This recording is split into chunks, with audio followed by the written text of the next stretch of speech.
Good afternoon, everyone. So, how did the oldest fraternal benefit society in the United States, and a Czech one at that, get its start in St. Louis? Well, first you'd have to go back about 170 years and learn what brought Czech immigrants to St. Louis in the first place. Under Austrian rule, there were no social or political clubs or associations in Bohemia, except the highly conservative ones tolerated by the government. There was no nationalistic pride, no cultural or literary endeavors. There was, however, mandatory military service and very heavy tax burdens. And so they left the old country, towns like Świechów, Pilsen, Strakonica, and Lujan, and found their way here. The port city of St. Louis was booming in the mid-19th century. The Mississippi River was the best connection with the eastern seaboard, and there were many Germans already here, so it was pretty easy for the Czech immigrants to drop anchor in their midst. They knew the language, and the lifestyle of the German people was very close to that of the Czechs. Those early Germans had their own well-developed social life and were beginning to form their own societies and clubs. These new immigrants settled on the near south side of the city, finding work in coal mines and breweries, and as butchers, tailors, and cabinet makers. One of them owned a tavern at Soulard and 9th Street. His name was Jacob Mottel, and it was in the back room of his establishment that many of these immigrants met to discuss the issues of the day and to talk about the growing need for protection and assistance for themselves and for their widows and orphans, and the need for some social activity for all of the Czech immigrants in the area. And so on Saturday, March 4th, 1854, 29 of these Czech men agreed to form a mutual benefit organization. Almost immediately, there was a rift among the men, resulting in two different factions. The Catholic minority insisted that the new society maintain a strictly Catholic nature. The majority were sharply opposed. They wanted a society free of a priest's guardianship, independent of the church, and open and accessible to everyone, regardless of their religious background. It reached a climax in June of that year.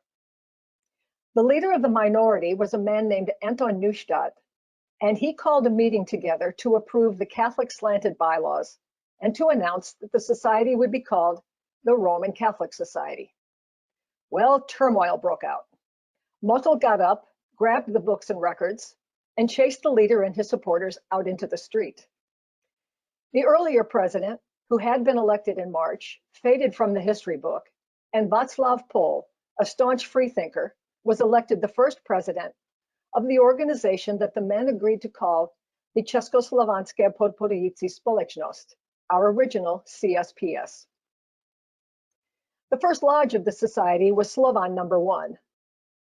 In the earliest years of our society's existence, these members welcomed more new arrivals from the homeland and proceeded to build the society into the most important Czech organization in the United States. Members of the CSPS founded the Slovanská lipa Society, or Slavic Linden Tree, in St. Louis in 1859.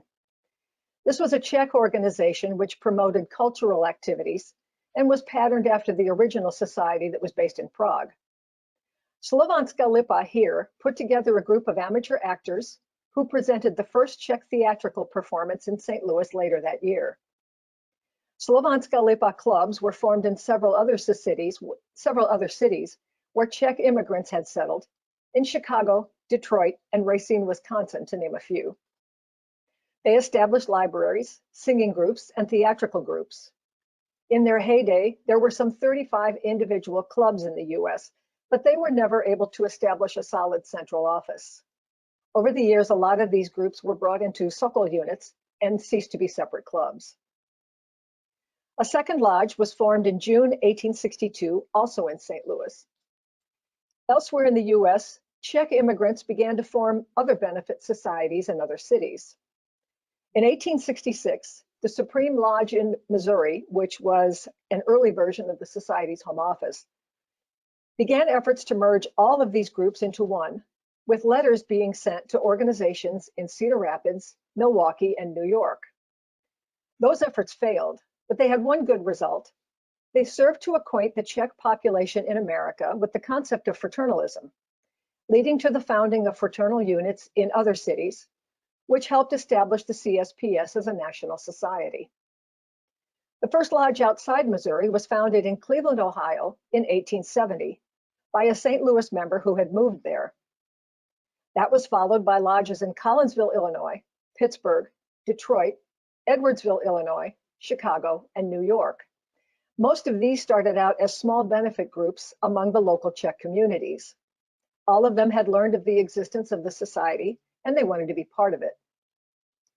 By late 1876, the CSPS boasted 10 lodges and 690 members, and within 4 years that grew to 63 lodges and 3,500 members. CSPS and its lodges all over the country were instrumental in establishing Czech national halls, sometimes on their own, sometimes in cooperation with other organizations. They became the focal point of social life in Czech communities, being used for meetings, dances, balls, and celebrations of all kinds. This is the hall in Chicago. It opened in 1879 on 18th Street in the Pilsen neighborhood. I don't know if this building still stands. Here in St. Louis, the cornerstone for our Národní syn was laid in 1889 at the corner of Allen Avenue and Dolman Street in an area that was called Bohemian Hill. It stood for 75 years until the federal government announced that the route for a new interstate highway would cut through that part of St. Louis. In fact, right through that intersection. So we built a new facility with Sokol St. Louis and called it the American Czech Educational Center, still in use for meetings, festivals, dinners, and Sokol classes. That's the original cornerstone, and it sits at the entrance to the hall. There are other CSPS halls still in existence, including the one in St. Paul, and I understand there's going to be a presentation coming up later today on that building's history. This is the hall in Vining, Iowa. It's still being used by the lodge in that town, and they host annual fundraisers, one of which is the Stag Dinner, which is also known as the Testicle Festival. I don't even want to talk about that. The CSPS Hall in Cedar Rapids, Iowa, was built in 1891 and is now the home of a performing arts center. This is the hall in Edwardsville, Illinois. It was built in 1906 and is now used as offices for an architectural firm. Wilbur, Nebraska had its own Czech hall, as did East St. Louis, Illinois. My grandparents were managers of this hall for several years, and it was the site of dances, meetings, and a lot of wedding receptions, including those of my parents and both sets of aunts and uncles. That's my tatayali standing on the steps of the building. That hall was demolished in 1972. Besides building social centers, members of CSPS also established Bohemian or Czech cemeteries. The largest one is Bohemian National Cemetery in Chicago, which was actually created as a joint effort of 8 different organizations and not CSPS alone.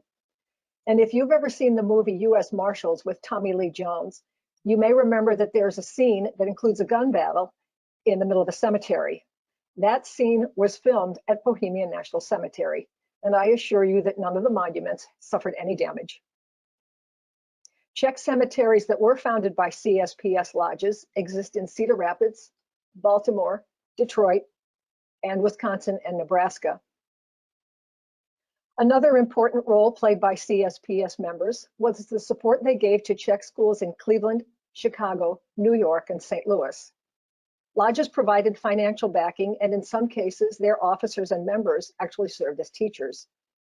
Also, 2 of our original members created the first Czech library in America, right here in St. Louis. That's not bad for an organization less than 50 years old that started out with 29 men at its first official meeting.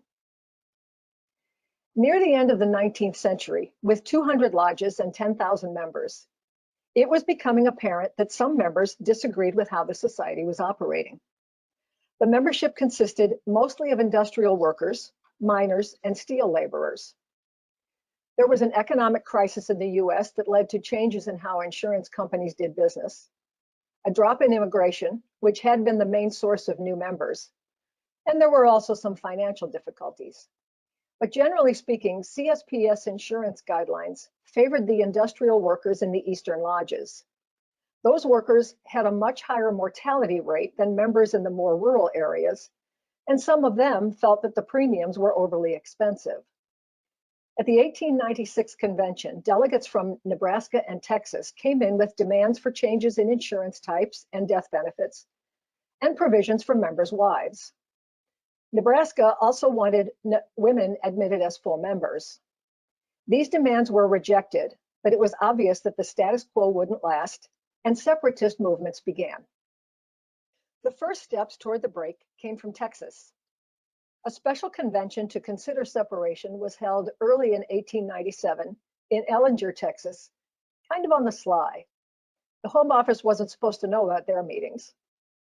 The opposition in Nebraska, however, proceeded openly in Omaha that same year. Those members merely wanted autonomy for themselves. No agreement with either group could be reached with the Supreme Lodge, so two other Czech fraternal benefit societies came into being that year. The Slavonic Benevolent Order of the State of Texas, Slovanská podporující jednota státu Texas, founded on June 24th in LaGrange, took 7 lodges, and Western Bohemian Fraternal Association, Západní Česko-bratrská jednota, on July 4th, taking 42 lodges and 832 members, and setting up their home office in Cedar Rapids, Iowa. According to our history book, there were storms of indignation following these actions, which pretty much faded after a year or so. However, the next time that all the presidents of those 3 lodges met together was at a dinner in Milwaukee in 2005. It took a mere 108 years. In the late 1920s, there were 11 main Czech fraternal benefit societies in the US. Early attempts to bring all of them together as one met with resistance or financial complications. In the late 1920s, there were 11 main Czech fraternal benefit societies in the US. Early attempts to bring all of them together as one met with resistance or financial complications. In 1930, the officers of CSPS sent invitations to those 11 societies for a conference in Cleveland to discuss a possible merger. 3 of those societies sent delegates. For more than 2 years, other meetings were held in other locations, and soon a core group called the Committee of 25, representing 5 societies, began the process of forming a new fraternal under one name. Bear with me. They were the CSPS, the Society of Taborites, Jednota Taboritu, Bohemian Slavonic Fraternal Benefit Union, Českoslovanská bratrská podporující jednota, Bohemian Slavonic Union, Českoslovanská jednota, and Bohemian American Foresters, Českoamerických lesníků a lesnic. By the end of 1932, these 5 societies had finally agreed to unite into one under the name the Czechoslovak Society of America, which came into being on January 1st, 1933. So who were these other societies? The Society of Taborites was founded by the younger members of the CSPS for 2 reasons. They were interested in attracting the large number of more recent Czech immigrants, who at the time were more likely to be in financial straits. Most of them couldn't pay the premiums on the $750 policies. Also, these younger members wanted to have more focus on educational and cultural activities in addition to the insurance aspects. Organized in Chicago in 1880, they took the Taborite name because Czech history said the Taborites symbolized efforts on behalf of religious liberty, democracy, and the preservation of national identity. The Bohemian Slavonic Fraternal Benefit Union, founded in Cleveland, Ohio in 1884, was originally a Catholic society. 3 lodges from the Roman Catholic Central Union left that organization following disagreements with several decisions by their home office, and after their protests were ignored. Their original name included the word Catholic, but that was changed in 1886. The Bohemian Slavonic Union came into being in Chicago in 1892, when 23 lodges broke away from the American organization, Knights and Ladies of Honor. The members of this society wanted to join the CSPS immediately, but they included women, and CSPS did not admit women to their lodges. So these 23 lodges formed their own new society instead. The Bohemian American Foresters were originally part of the Independent Order of Foresters in Illinois. After the IOF was forced to double the members' assessments, the Czech lodges in Chicago met in 1899 in September and agreed to break away from the IOF. These lodges made the effort to merge with CSBPJ. However, that organization also didn't admit women without certain limitations, and the efforts failed. They continued as an independent organization until 1932. Other mergers have occurred during CSA's history. The Bohemian American Union had been part of the North American Union, but broke away in 1910 when that society's chief physician insulted their nationality. He had lumped the Czech people in the group of undesirable immigrants and recommended that the NAU should no longer accept them as members.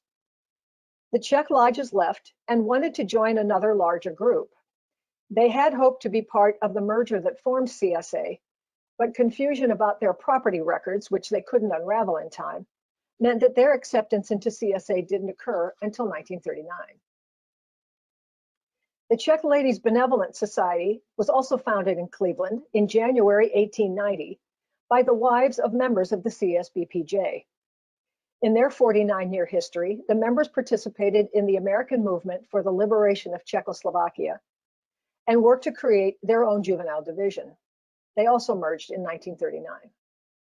In 1959, another merger took place, with CSA agreeing to reinsure the policies of the Czech American Women's Central Union. The last merger occurred in 1977, when the Jednota Českých dam a pánů, or Unity of Czech Ladies and Men, became part of the CSA. This society was also founded in Cleveland in 1870. For many years, women were not admitted as members of CSPS, mostly out of fear that the move would be in direct competition with the JCD, since early members of the society were the wives and daughters of CSPS members. Over the years, several attempts were made to bring the two organizations together, especially after CSPS finally began accepting women in 1909. Many JCD members belonged to both societies by the time of the merger, and they were usually called JCD even when the APANU was added, when the men were finally admitted to their organization. Meanwhile, the entire year of 1954 was devoted to celebrations of CSA centennial throughout the US. The main festivities occurred in St. Louis on March 6th and 7th. A symbolic Slav linden tree was planted in front of the Czech National Hall here, and a bronze plaque with the names of the society's founders was mounted on the building. That plaque is now on display at our American Czech Center. Other celebrations continued in virtually all areas of CSA's membership throughout the spring and summer.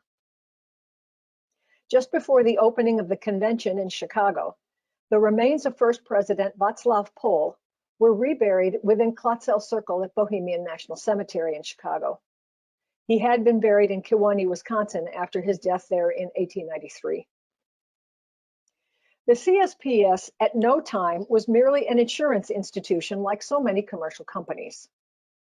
In addition to its supporting activities, it was always an extremely important factor in the nationalistic and cultural development of Czech America. There was not a single important undertaking in Czech circles in which CSPS or CSA lodges did not play a leading role. Through the decades, there were Czech days at World's Fairs and expositions, participation in the Olympic Games held in the US, publication of historical materials, fundraising and political efforts for the establishment of the Czechoslovak Republic, and major efforts to support the liberation of Czechoslovakia. At the time of the merger, Czech was still the official language of the society in many lodges. The convention was conducted in Czech. In fact, my first convention in 1978 was bilingual. Following the merger in 1933, most of the new lodges being formed were made up of younger English-speaking lodges. It was apparent that more had to be done to provide activities for them. One idea called for an annual gathering, known as the Get-Together of English-Speaking Lodges. The first one was held in Cedar Rapids in 1937, and it's been a yearly event in a different city ever since, with the exception, of course, of this year. Nowadays, it's mainly a social gathering where we crown Miss National CSA, announce our Fraternalist of the Year, hear reports from officers and guest speakers, and enjoy a lot of fraternal fun. And there's also a chance for doing some volunteer work in whatever city we're in. That's all of us in our bright blue CSA volunteer t-shirts. A lot of new ideas came out of the get-togethers, including bowling and golf tournaments, a junior bowlerama, our scholarship program, and new promotional materials for members not fluent in Czech. Ever since the first bylaws of our society were written in 1854, there was always a strong feeling that we should help out our fellow members in times of need. Relief funds were set up when needed, collections taken when natural disasters struck, and members gave from the heart when hardships occurred. The lodge basically acted as the community. It was less than 40 years ago when we started looking around and realized that fraternalism should be spread outside the lodge halls. We took up national and local projects, raised money for special causes, collected food, and built houses, provided necessities for people whose need was greater than our own, and offered a hand as much and as often as we could. Today, the words community service have come to mean an important part of what we do as fraternalists. 30 years after the merger that formed the Czechoslovak Society of America, the first suggestion to change the society's name was introduced.